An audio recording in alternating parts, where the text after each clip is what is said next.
हमें ये बात नहीं भूलनी चाहिए कि विक्रम साराभाई वो पहले आदमी थे जिन्होंने अंतरिक्ष कार्यक्रम की नींव रखी। चाहे वो पीआरएल हो या इसरो, दोनों के ही पिता कहलाते हैं विक्रम साराभाई। और अब धीरे धीरे इसरो का एक नया मिशन आप सबके सामने सुनाई दे रहा है और वो है गगनयान। गगनयान भारत का पहला मानव युक्त मिशन रहेगा जिसमें 3 व्यक्ति जाएंगे और वो 400 किलोमीटर की ऊंचाई पर पृथ्वी की परिक्रमा करेंगे। ये भारत के लिए सबसे बड़ा गौरव और सम्मान का समय है। हमारा प्लान है और गवर्नमेंट का ये हमारे ऊपर रिक्वेस्ट है कि हम इंडियन एस्ट्रोनॉट्स को मून पर 40 में भेजें। और इसके साथ साथ गवर्नमेंट ऑफ इंडिया ने हमको एक एजेंडा दिया है कि हम अंतरिक्ष स्टेशन की भी स्थापना करें, भारतीय अंतरिक्ष स्टेशन की। और ये एक पूरी प्रक्रिया है जिसके द्वारा हम एक्सप्लोरेशन ऑफ सोलर सिस्टम कर सकते हैं। मून पर जाने के बाद अगर हम हैबिटेट कर सकते हैं तो मून को हम लॉन्च बेस बना करके अन्य प्लैनेट्स पर जा सकते हैं, चाहे हम मरकरी पर जाएं या एस्ट्रॉइड्स में जाएं या वाहे प्लैनेट जाने के जुपिटर सैटर्न के एक्सप्लोरेशन करें। तो ये एक लॉन्ग टर्म विजन है भारत सरकार का और इसरो के साइंटिस्टों का कि हम इस प्रकार की टेक्नोलॉजीज़ को डेवलप करें जिससे कि हम लोग एक्सप्लोरेशन करें। भारत अंतरिक्ष कार्यक्रम में दशकों से कार्यरत है। 2 अप्रैल 1984 जब विंग कमांडर राकेश शर्मा ने पहली बार उड़ान भरी थी, वो पहले भारतीय थे जो अंतरिक्ष में गए थे। 23 अगस्त 2023 जब विक्रम लैंडर ने चंद्रयान 3 के माध्यम से चंद्रमा की सतह पर लैंड किया था और उसके बाद आदित्य L1 जो L1 पॉइंट तक पहुंच पाया है। चंद्र पे गए थे तो 3,84,000 किलोमीटर दूर था चंद्र। ये L1 पॉइंट यहाँ से 15 लाख किलोमीटर दूर है, तो वहाँ तक जाना और फिर वहाँ से कमांड दे के उसको वो ऑर्बिट में इंसर्ट करना। और सूरज वहाँ से 15 करोड़ किलोमीटर दूर है। आप पता लगा सकते कि हम तो अभी 1% तक ही गए हैं सूर्य की ओर, बट वहाँ से ही ऑब्जर्व करना पड़ेगा क्योंकि सूर्य के ज़्यादा नज़दीक नहीं जा सकते। सन पर होता क्या है कि बहुत से प्रोसेस हो रहे हैं और इसमें से कुछ प्रोसेस ऐसे होते हैं जिसके कारण जो है सन का टेम्परेचर सतह पर 6000 डिग्री सेंटीग्रेड से 1 मिलियन डिग्री सेंटीग्रेड हो जाता है कोरोना में। और कोरोना ही हमको दिखाई पड़ता है जब सोलर इक्लिप्स होता है, अदरवाइज कोरोना हमको दिखता नहीं है क्योंकि किरणें बनाते थे बाहर की। हाँ, वो एक्चुअली क्या है कि उसका टेम्परेचर इतना ज़्यादा है कि सन का टेम्परेचर की वजह से इतनी वाइट लाइट जो आ रही है वो कोरोना को देखने नहीं देती है। तो बोलता है ना, एक बूंद बूंद से सागर भरता है, तो वहाँ पे ये माइक्रोफ्लेयर ही शायद है जो कि इतनी हीटिंग प्रोड्यूस कर रहे हैं। इस समय विश्व में जितने भी एक्सरे मॉनिटर्स लगे हुए हैं, डिफरेंट इंस्ट्रूमेंट्स लगे हुए हैं डिफरेंट मिशंस पर, उसमें सबसे ज़्यादा सफिस्टिकेटेड जो सफिस्टिकेशन है वो XSM में है, जो कि PRL में बनाया गया। 94 दिनों के सफ़र के बाद वो वहाँ पहुँच गया था और उसको L1 ऑर्बिट इंसर्शन बहुत ही सक्सेसफुली कर दिया गया था। वो बहुत ही डिफ़िकल्ट टास्क था।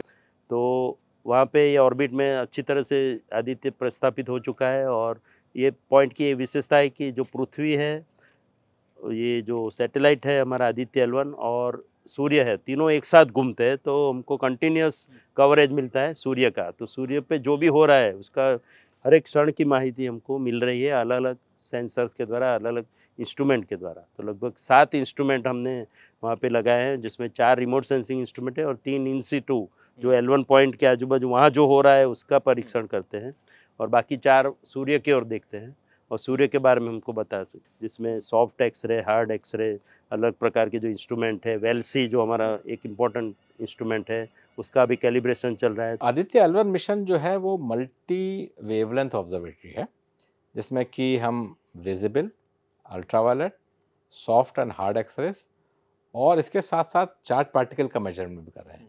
तो एक ऑब्जर्वेटरी में हम multi wavelength, multi particle observations कर रहे हैं।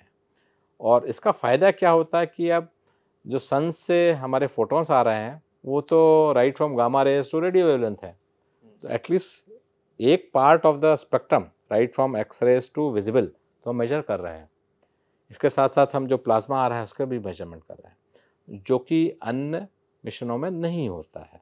जनवरी 6 को 2024 में आदित्य L1 अपना काम करना शुरू किया, लेकिन हमारे जो सैटेलाइट, हमारे जो इंस्ट्रूमेंट है एस्पेक्स, ये पहला इंस्ट्रूमेंट है जो जब लॉन्च हुआ उसके 1 हफ्ते के बाद से ही काम करना शुरू कर दिया था। उस इंस्ट्रूमेंट का नाम है एस्पेक्स। एस्पेक्स मतलब Aditya solar wind particle experiment. वो सौर कण जो आते हैं सन से, उसको मापने के लिए है।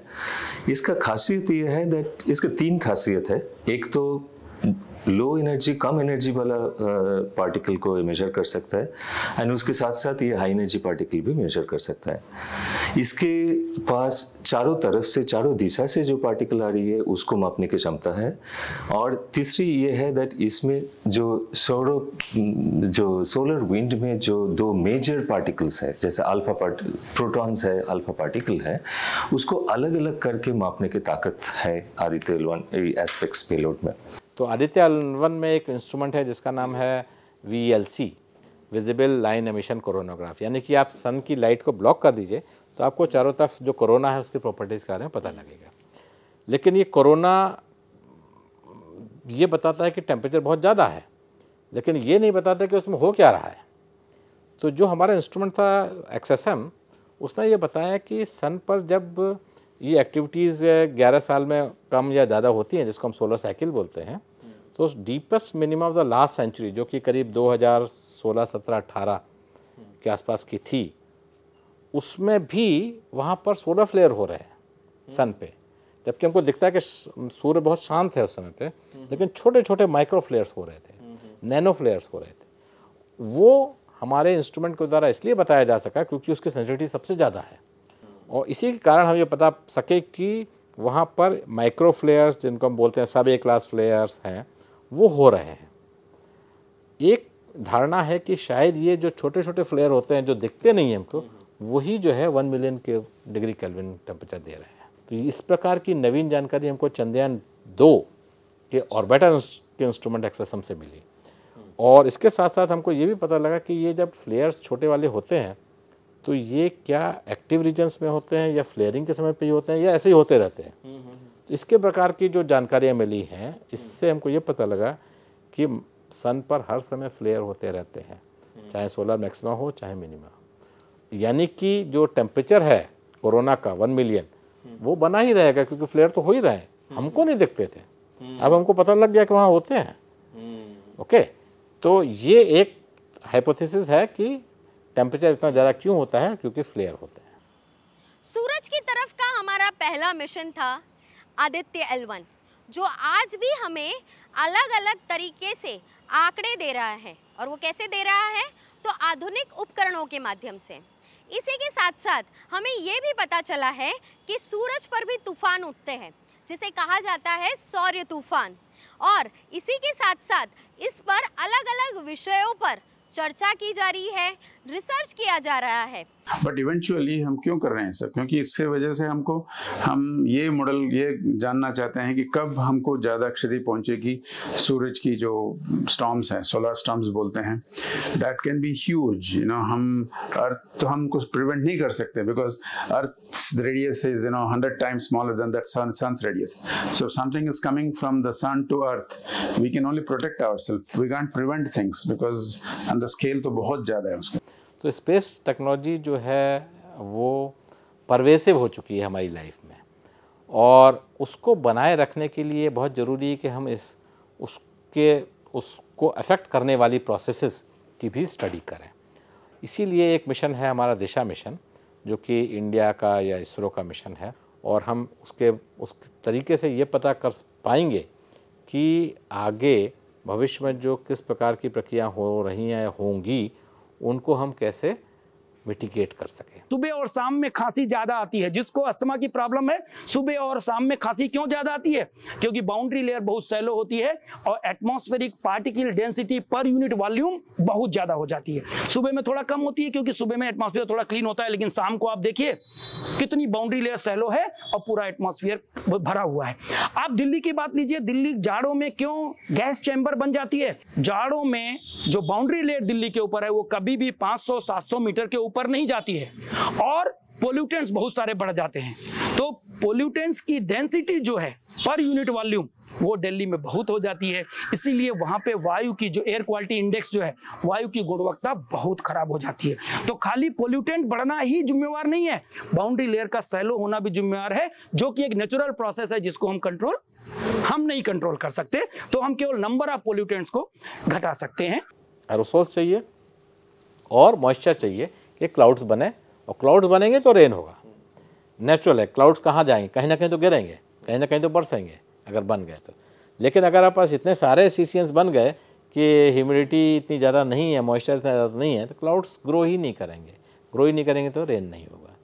तो ये जो पैटर्न चेंजेस हो रहे हैं, ये हो रहे हैं क्योंकि टेम्परेचर बढ़ रहा है, सीसीएंस बहुत ज़्यादा बढ़ रहे हैं, तो ह्यूमिडिटी जो ग्रो कर रही है वो इतने अमाउंट के क्लाउड नहीं बना पा रही है। लेकिन जब क्लाउड बन जाते हैं तो एकदम से बरस जाते हैं, जिसको हम बोलते हैं कि एक स्टॉर्म, क्लाउड बस्ट हो गया, क्लाउड स्टॉर्म हो गया।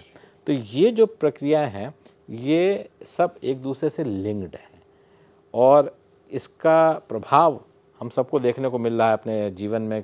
सूरज का तेज प्रकाश तो आपने देख लिया, अब बात करते हैं चंद्रमा की। चंद्रमा जिस शब्द में ही माँ का प्रतीक है, चंद्रमा जो कि शीतलता का भी प्रतीक है। और चंद्रयान 3 जब विक्रम लैंडर लैंड हुआ था तो उस जगह को भी हमने नाम दिया था शिव शक्ति पॉइंट। शिव जो कि आदि अनादि है, और शक्ति यानी माँ यानी ममता की मूरत, जो कि शीतलता का भी प्रतीक है। तो चलिए चंद्रमा की इस शीतलता को भी महसूस करते हैं। एक तो ये बात निकल के आई कि ये जो सदर्न लैटिट्यूड पर हमारा लैंडिंग हुआ, जिसको अब हम शिव शक्ति पॉइंट बोलते हैं, वहाँ पर एलिमेंटल कंपोजिशन क्या है, aluminium, magnesium, iron, silicon, manganese, chromium, sodium, potassium, इनकी कंपोजिशन क्या है, और क्या ये कंपोजिशन जो अपोलो और लूना लैंडिंग हुई थी वहाँ से अलग है क्या। तो हमको जो आंकड़े मिले हैं वो ये बता रहे हैं कि मोर और लेस सिमिलर है, बट हाँ थोड़ा अलग है। दूसरा ये बताया कि करीब करीब 100 मीटर के एरिया में जहाँ जहाँ रोवर ने मेजरमेंट किया, और रोवर ने एक ही जगह मेजरमेंट नहीं किया, रोवर ने ऐसी जगह पे भी मेजरमेंट किया जहाँ पे वो रोवर गया था और वापस उसी जगह पे लौट के आया, तो उसने जो सॉइल थी उसको कुरेदा और रफनेस क्रिएट करने के बाद भी नीचे से सॉइल निकल के इसका भी मापन किया, और तब भी ये पता लगा कि पहले 2-3 सेंटीमीटर में सॉइल की कंपोजिशन मोर और लेस यूनिफॉर्म है 100 मीटर के एरिया में। तो इसको अब उपयोग किया जा सकता है रिमोट सेंसिंग के लिए, ग्राउंड ट्रूथ के लिए। तो कोई भी मिशन जो ऑर्बिटर मिशन है वो इस शिव शक्ति पॉइंट को एक रेफरेंस पॉइंट के रूप में यूज़ कर सकता है। दूसरा हमको पता लगा कि वहाँ पर मैग्नीशियम जो एक बहुत ही इम्पोर्टेंट धातु है, उसकी जो कंपोजिशन है वो और अबंडेंस है वो थोड़ी ज़्यादा है कंपेयर टू अदर प्लेसेस। ये कब है, क्योंकि मैग्नीशियम जो है वो थोड़ा हैवी है, तो ये मैग्नीशियम नीचे नीचे अंदर जो है मून के अंदर बैठता है। लेकिन ये जो शिव शक्ति पॉइंट था उसकी डिस्टेंस, एक बहुत बड़ा क्रेटर है मून पे जिसको हम बोलते हैं साउथ पोल एर्थियन बेसिन। वो सबसे बड़ा क्रेटर है पूरे सोलर सिस्टम में, और वो जब क्रेटर बना होगा तो वहाँ से बहुत सारा मटेरियल आसपास के एरिया में फैला होगा। तो ये अब हमारा अनुमान है और हमारी ये हाइपोथेसिस है कि वहाँ से जो मटेरियल आया, जो कि नीचे से आया मून के, उसने जो है मैग्नीशियम जो डिपॉजिट किया वो हमको अब दिखाई दे रहा है, हो रही है। और ये एक बहुत ही महत्वपूर्ण जानकारी है, इसीलिए इस मिशन के द्वारा प्राप्त किए गए आंकड़ों पर जो हम लोगों ने पेपर लिखा, साइंटिफिक पब्लिकेशन जो लिखा, उसको विश्व के सबसे सर्वोत्तम इंटरनेशनल जर्नल नेचर द्वारा एक्सेप्ट किया। Chart showing how much what the lunar soil in the region, in the south polar region where the Chandrayaan 3 landed, what the soil composition looks like, where you see that apart from oxygen, because all elements are present in oxide form, silicon, aluminium, calcium, magnesium, iron, as well as various other small quantities of different elements are seen. चंद्रमा की शीतलता के बारे में तो हम सब ने सुना है, लेकिन क्या आपको पता है कि चंद्रमा की सतह पर भी तापमान बदलता है, उसकी गहराइयों में भी तापमान बदलता है। जब पीआरएल के माध्यम से, संशोधन के माध्यम से ये पता लगाया गया कि 10 सेंटीमीटर के अंदर ही चंद्रमा का तापमान बहुत बदलता है। कैसे? तो चंद्रमा के 10 सेंटीमीटर के रेंज में जो सबसे ऊपर की सतह है वहाँ पर हो सकता है कि गर्मी बहुत ज़्यादा हो, लेकिन जैसे ही आप 10 सेंटीमीटर अंदर जाएंगे तो वहाँ पे तापमान पूरा ठंडा हो जाएगा। यानी कि ऐसा है कि एक बीच में बहुत बड़ा कंबल है जो गर्म को गर्म रख रहा है और ठंडे को ठंडा। चांद का बुखार नापना बहुत ही ज़रूरी है। उसका कारण ये है कि आपको उस रिगोलिथ की प्रॉपर्टीज़ का यूटिलाइजेशन करना है। चांद की मिट्टी जिसको बोलेंगे सॉइल, हम लोग उसको रिगोलिथ वर्ड यूज़ करते हैं साइंटिफिक टर्मिनोलॉजी में, बट कहें कि चांद की जो मिट्टी है, सॉइल है, उसको कैसे हम उपयोग करें।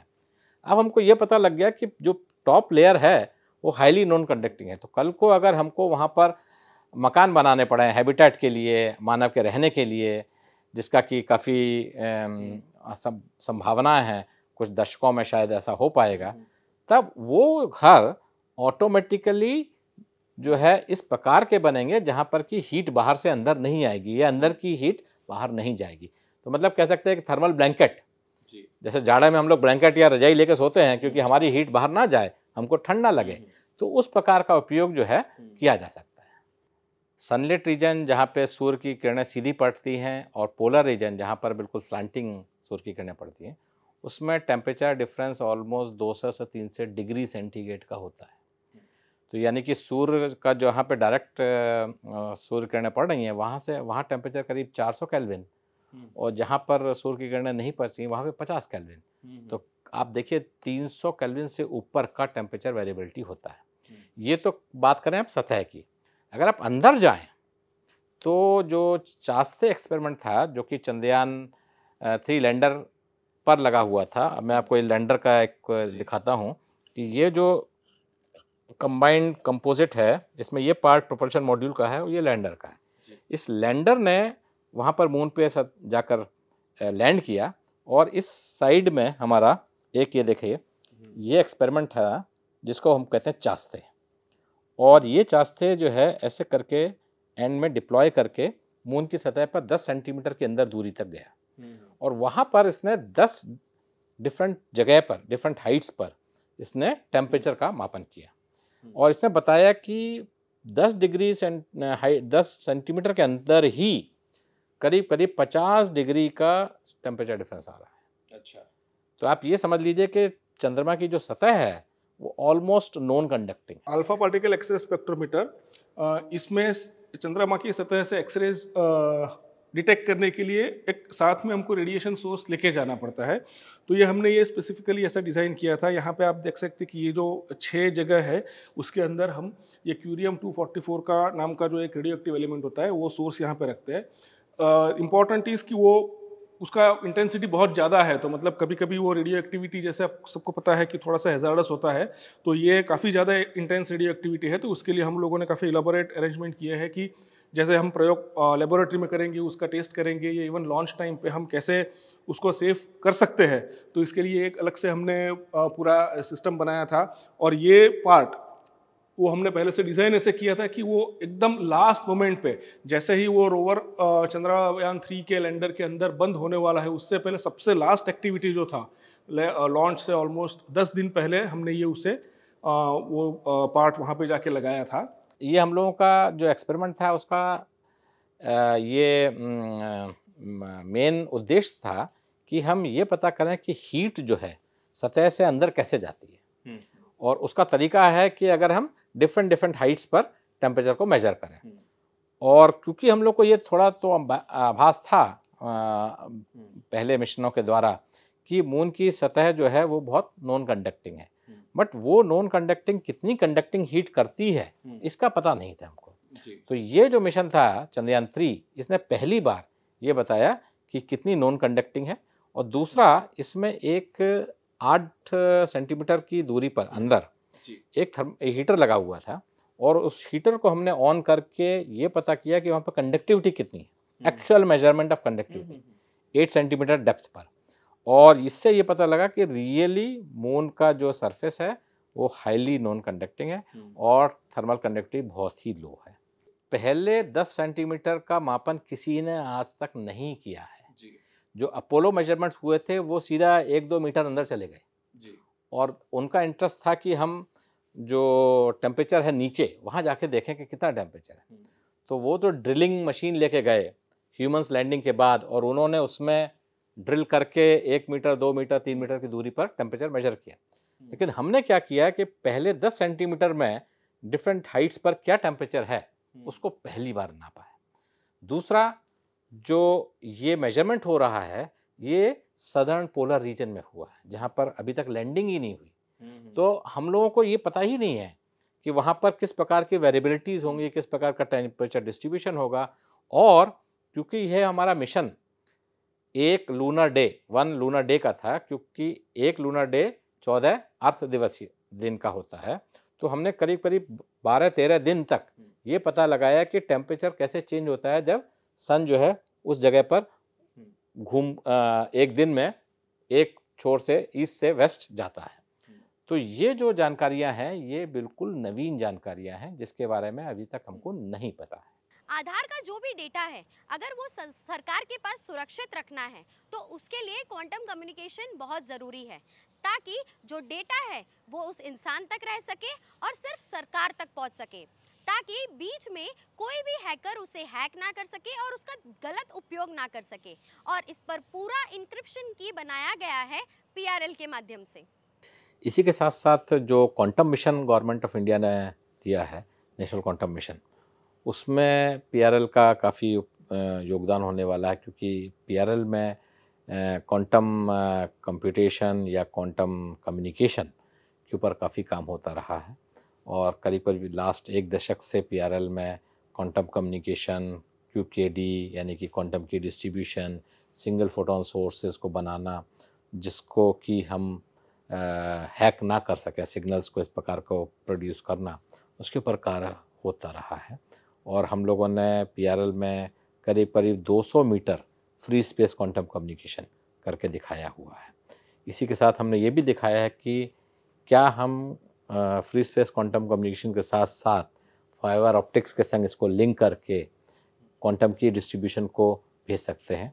और ये एक प्रोजेक्ट था हमारा डिपार्टमेंट ऑफ टेलीकम्युनिकेशन के साथ, जिसमें कि हमने दिखाया कि फ्री स्पेस 200 मीटर के क्वांटम कम्युनिकेशन को फाइबर ऑप्टिक्स के लिंक के साथ की को भेजा जा सकता है, और यानी कि हम इस प्रकार के कम्युनिकेशन को भी सेव कर सकते हैं। जो टेक्नोलॉजी हम लोग यूज़ करते हैं एन्क्रिप्शन के लिए, वो एन्क्रिप्शन क्वांटम कंप्यूटर जब आएगा तब वो एन्क्रिप्शन नहीं रहेगा। तो इसीलिए डिफरेंट एजेंसीज क्या करते हैं कि दूसरे का इन्फॉर्मेशन को डेटा माइनिंग बोलता है, डेटा को कलेक्ट करके जमा करते हैं और इंतजार कर रहे हैं कि कब क्वांटम कंप्यूटर आ जाए। तो जब क्वांटम कंप्यूटर आ जाएंगे तो ये जो एन्क्रिप्शन हम लोग यूज़ कर रहे हैं आज का डेट में, वो एन्क्रिप्शन नहीं रहेगा, इन्फॉर्मेशन पता चल जाएगा। इसीलिए क्वांटम की डिस्ट्रीब्यूशन करना चाहिए जो कि प्रिंसिपल के साथ होता है। जैसे कि मैंने बोला कि नो क्लोनिंग थ्योरम और हाइजेनबर्ग अनसर्टेनिटी प्रिंसिपल, जो कि किसी भी प्रोसेस का डिफिकल्टी के साथ कुछ लेना देना नहीं है। तो इसमें जो की हम लोग जनरेट करेंगे, क्वांटम कंप्यूटर भी उसको ब्रेक नहीं कर सकता। इसमें क्या होगा कि अल्टीमेट सिक्योरिटी हमें मिलेगा। यही ये है, इसकी वजह से कि हर कंट्री क्वांटम कम्युनिकेशन के ऊपर मेहनत कर रहा है। क्या आपको पता है दिसंबर 2024 में रॉबर्ट गगनयान के माध्यम से भेजा जाएगा, जिससे ये पता लगाया जाएगा कि आने वाले समय में जब हमारे अंतरिक्ष यात्री नील गगन में जाएंगे तो उन्हें वहाँ पर कौन सी तकलीफें हो सकती है और उन तकलीफों से कैसे निपटा जा सकता है। गगनयान जो मिशन है वो है एस्ट्रोनॉट्स को आकाश में लेके जाना, उनको कुछ एक्सपेरिमेंट्स करना और उसके बाद उनको सेफली वापस लेके आना। तो एक पार्ट है टेक्नोलॉजी का, जिसमें कि आप इस प्रकार की टेक्नोलॉजी डेवलप करें कि एक ह्यूमंस स्पेस में जाएं और कुछ समय बिताने के बाद सेफली लौट के आएँ। दूसरा है कि वो जाने के बाद करें क्या, एक्सपेरिमेंट्स कौन से करें। तो PRL का जो पार्ट है वो है कि साइंस, किस प्रकार की साइंस की जाए। अभी PRL ने कुछ एक्सपेरिमेंट्स को प्रपोज किया हुआ है, जैसे कि आप अगर आकाश में जाते हैं तो माइक्रोग्रेविटी होता है, तो क्या माइक्रोग्रेविटीज़ में कुछ ऐसी ग्रोथ ऑफ क्रिस्टल्स हो सकता है या कुछ बायोलॉजिकल एक्सपेरिमेंट्स किए जा सकते हैं जिसके कारण हम ये पता करें कि लो ग्रेविटी में या जीरो ग्रेविटी में क्या होता है, या इस प्रकार के एक्सपेरिमेंट्स को किया जाए जहाँ पर लो ग्रेविटी में प्रक्रिया हो सकती हैं जो कि जीवन नहीं हो सकती है, या इसका रिवर्स। तो इस प्रकार के साइंस के एक्सपेरिमेंट्स को PRL में किया जाएगा। और जो हमारा भारतीय अंतरिक्ष स्टेशन बनने की बात हो रही है, अगर वो होता है तो हमारे पास परमानेंटली एक प्लेटफॉर्म अवेलेबल होगा माइक्रोग्रेविटी या जीरो ग्रेविटी कंडीशंस के लिए, जहाँ पर हम लॉन्ग टर्म एक्सपेरिमेंट्स को भी कर सकते हैं। सूर्य की अत्यधिक तपिश अगर बहुत कम हो जाए तो वो पृथ्वी के लिए मुसीबत का कारण बन सकती है। उसका कारण ये है कि ठंडे इलाकों में बीमारियों का उद्भव होगा, जिसके कारण हम लोगों को मुसीबत का सामना करना पड़ सकता है, जैसे कि हमने सामना किया था कोरोना महामारी का। अभी सूर्य जो है वो सोलर मैक्सिमा पीरियड में चल रहा है और अभी इसका डिक्लाइन चालू होने वाला है। तो कह सकते हैं कि अगले 4-5 साल में ये अगेन सोलर मिनिमम में जाएगा। और जहाँ तक क्या कह सकते हैं, वायरसेस या बैक्टीरियाज की जो बढ़ोतरी होती है सोलर मिनिमम पीरियड में, उसका कुछ कोरिलेशन हो सकता है। ऐसा नहीं है कि नहीं हो सकता, क्योंकि अंततोगत्वा कुछ ना कुछ आपस में कोरिलेशन तो रहता ही है। और उसका एक कारण ये भी हो सकता है कि जब सोलर एक्टिविटी मिनिमा होती है तो जो बाहर के चार्ज पार्टिकल्स हैं वो पृथ्वी की तरफ आ सकते हैं, जिसमें कॉस्मिक रेज आती हैं। कॉस्मिक रेज की इंटेंसिटी भी सोलर रेडिएशन के द्वारा या सोलर विंड के द्वारा मॉड्यूलेट होती हैं। तो अगर सन एक्टिव है तो कॉस्मिक रेज कम आती हैं, सन कम है, एक्टिविटी कम है तो कॉस्मिक रेज ज़्यादा आती है।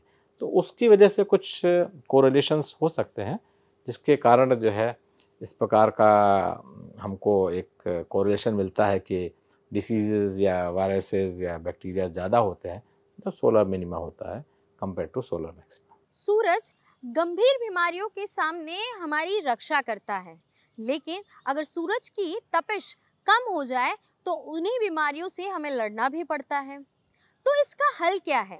तो इसका हल है सागर की गहराइयों में, जिस पर संशोधन कर रहा है PRL। तो अगर आप पूरी समरी को छोटे से शब्दों में बोलना चाहें तो आप कहेंगे कि PRL में जो रिसर्च हो रही है वो core of the earth to end of universe है।